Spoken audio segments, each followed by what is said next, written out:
Good morning, class. Today I will be presenting on gender and paid employment. Firstly, I start with a global review. Around the world, finding a job is much tougher for women than it is for men. When women are employed, they tend to work in low quality jobs or in poor conditions, and there is little improvement forecast for the near future. The global gap. When someone is employed or actively looking for employment, they are said to be participating in the labor force. The current global labor force participation rate for women is close to 49%, while for men it is at 75%. That is a difference of 26 percentage points, with some regions facing a gap of more than 50 percentage points. The gender gap in labor force participation rates: women at 48.7%, while men is at 75.2%. Unemployed or vulnerable. Women who want to work have a harder time finding a job than a man. This problem is particularly marked in North Africa and in the Arab states, where unemployment rates for women exceeds 16%, while vulnerable employment is widespread for both women and men, and women tend to be overrepresented in certain types of vulnerable jobs. While men are more likely to be working in own account employment, while women are more likely to be helping out in their households or in their relatives' business. What does vulnerable employment look like? Shorter hours, unpaid work, contributing family workers, maternity coverage, social protection access. And here's another graph showing unemployment rates in the world, with women at 6.1%, while men at 5.2%. Why does gender gap matter? The freedom of work by choice in conditions of dignity, safety, and fairness is integral to human welfare. Guaranteeing that women access to the right is an important end in itself. From an economic perspective, reducing gender gaps in labor force participation could substantially boost global GDP. The regions with largest gender gaps would see huge growth benefits, while many developing countries would also see their average annual GDP growth increase, which is significant during times of near zero economic growth. How much would economies grow if reduced gender gaps in labor market by 2025?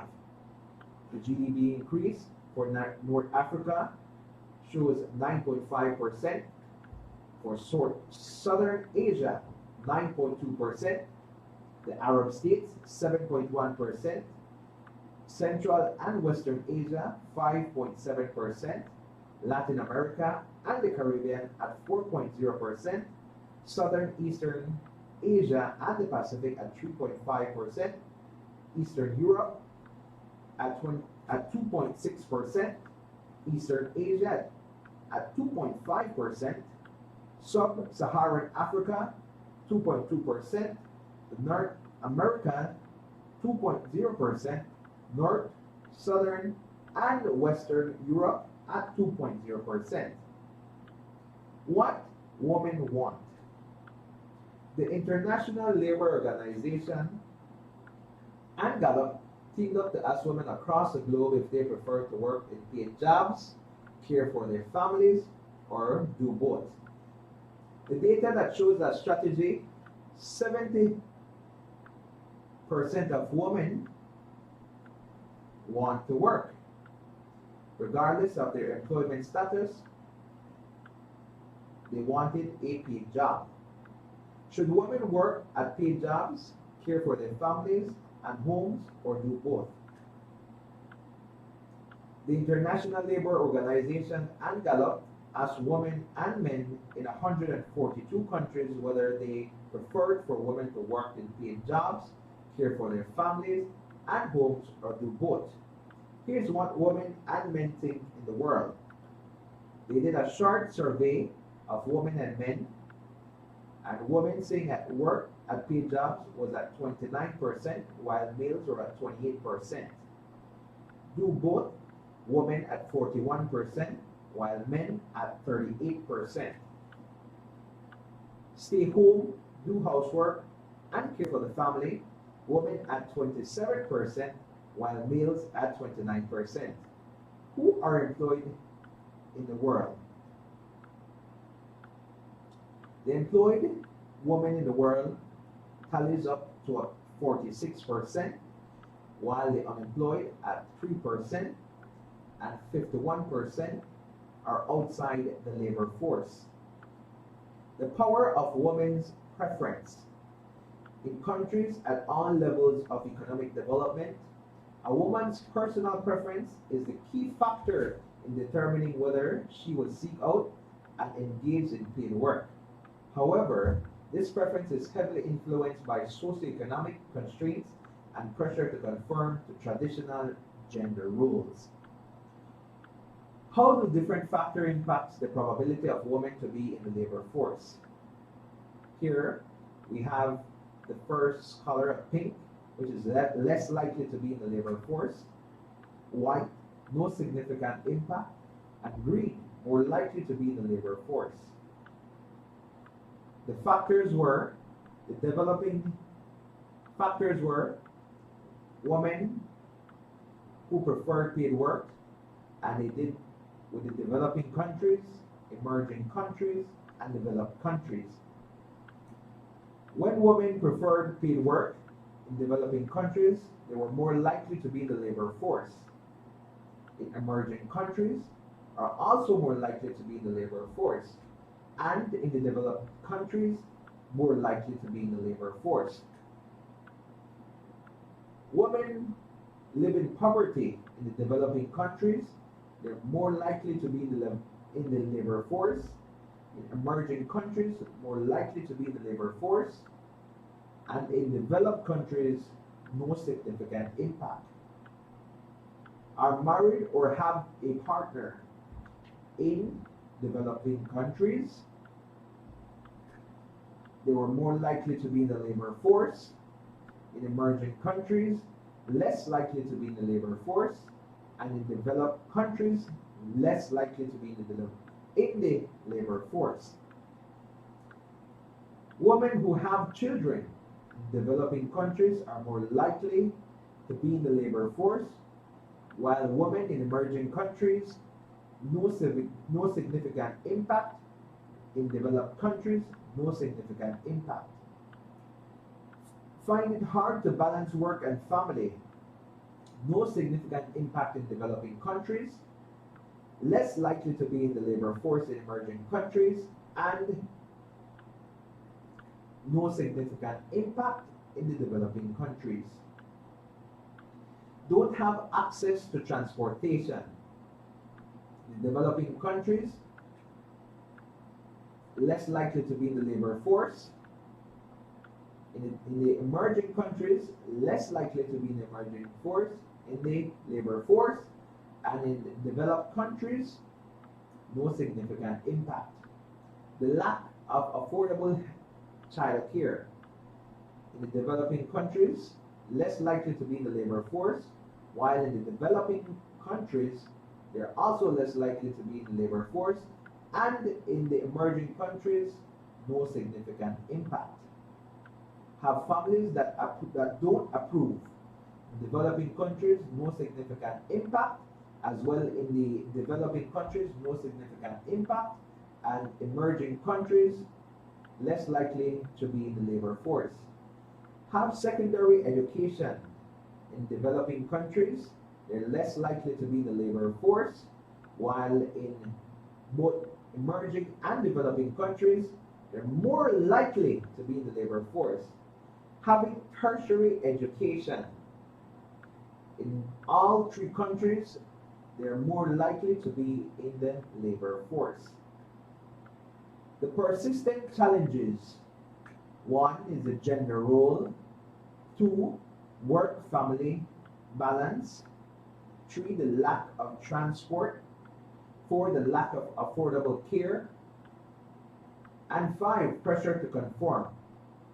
I do have now a review of Belize, the gender gap in employment rates, unemployment rates, and employment rates in Belize. Women at 13%, while men at 4%. The labor force participation rates in Belize: women at 53.2%, while male is at 81.3%.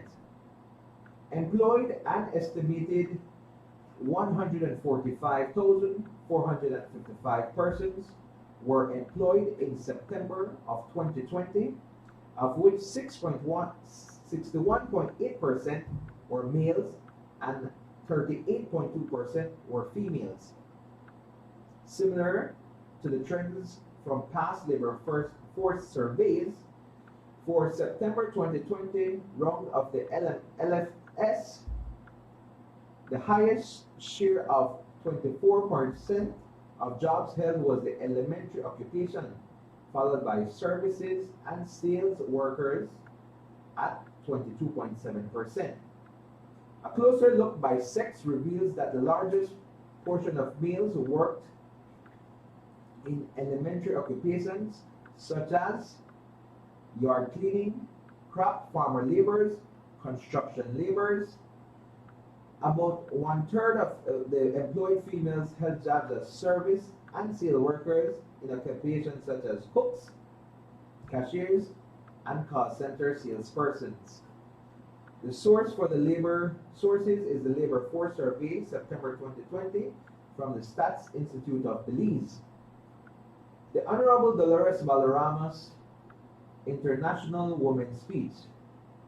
Her women's speech started with there's a woman speaker in the House of Representatives, a woman president of our Senate, a woman Attorney General, and a woman Chief Justice, Rosana Briceño, the Prime Minister's wife, Special Envoy for Development and Families and Children, a woman mayor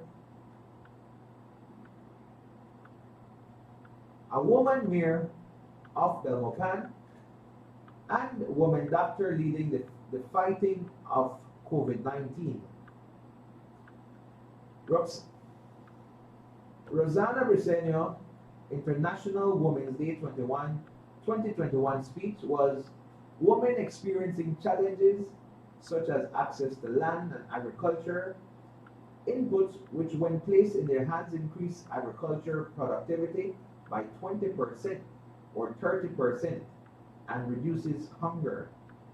Researchers also show that companies with 2 or 3 more women directors or top managers have 53% more likely productivity than those who don't have women. Despite all this, women in Belize still lag behind, too far behind. Our structures and system overly slow to respond to the challenges faced by women: access of rights to land, access to credit or higher paying jobs, access to good child care, limited access to the legal system, and women fulfilling their full potential. Women in Belize make up half of our force, and even though they make up more than half our educated adult population, they earn less. Thank you, class, for listening to my presentation, and this was my presentation on gender and paid employment. Thank you, class.